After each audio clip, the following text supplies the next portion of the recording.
So the first season of Dinosaur Boy is out.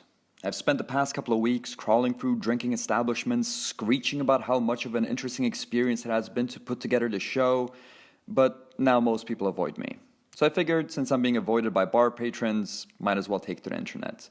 If listening to how an animated web series got written, produced, and chucked together sounds like something up your alley, jump aboard the fun train. I'll focus on the opening of the third episode of Dinosaur Boy, since it's just about the darkest thing I've ever put on paper, and also the experience of seeing the final product still sticks with me.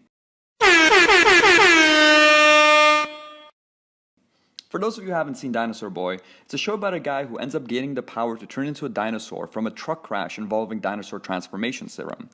The B-plot of the show revolves around the two truck drivers, Gruck and Ruck, learning how to express their emotions in lieu of traditional masculinity, and Arav, a cheery jogger who causes the crash with a banana peel, learning how to live with the guilt of putting someone in the hospital. That's just about everything important you need to know for the scene. Oh, and also Gruck and Ruck purely communicate through subtitled grunts.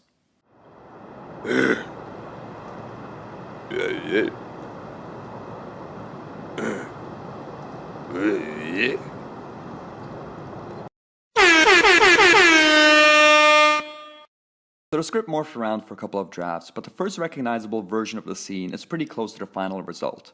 We have Arav wake up in a hospital bed, realizing that his legs don't work anymore, and Ruck weeping over the body of his comatose brother.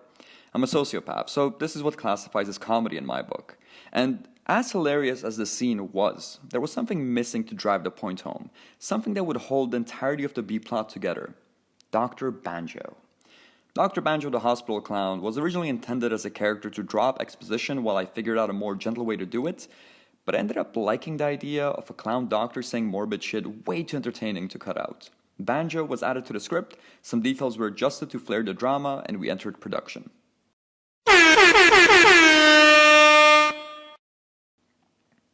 What you have here is a general outline that Teresa, the artist, chucked together.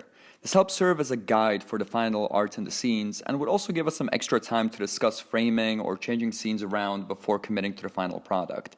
After getting a general version of the episode, the art was finalized, voices were recorded, and sound was added. Then we moved on to the final product.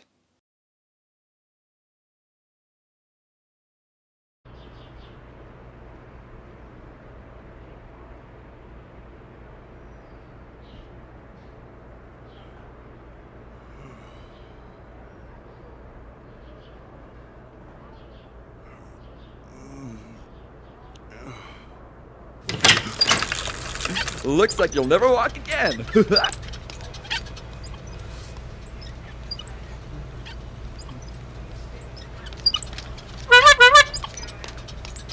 At least you're not as bad off as the other guy. Someone else got hurt. Oh no. Yes, sirree. Driver of the truck. He's in intensive care right now, but his truck driver insurance barely covers anything.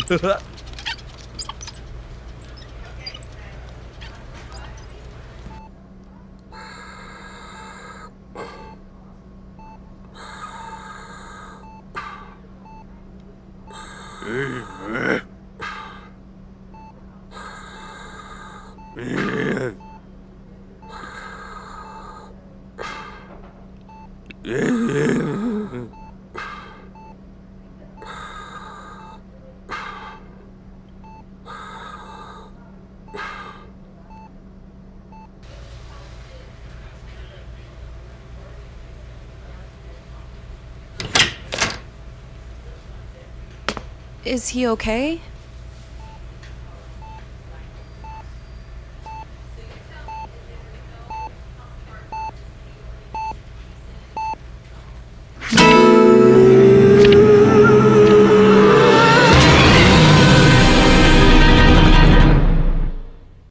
And there we go, script to screen, my darkest scene.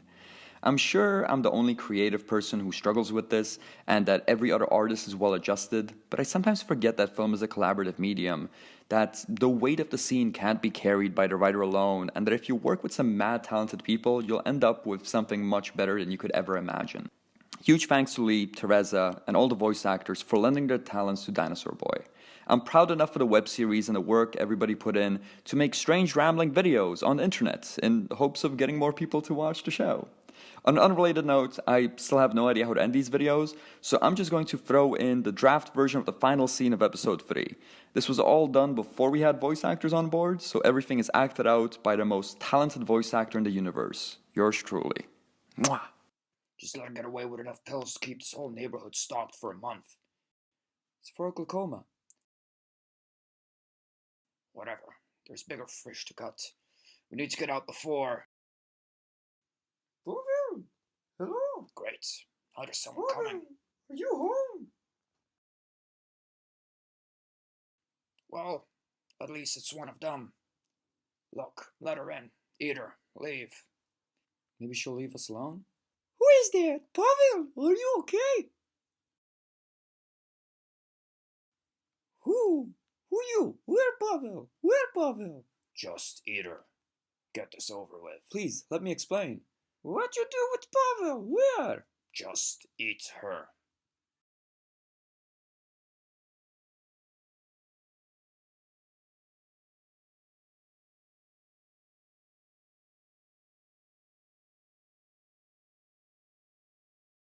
Not again. She's just another one of the Hijalas. You're doing the neighborhood a favor. We need to. We don't need to do anything. I don't know who you are. How do you know so much about these people?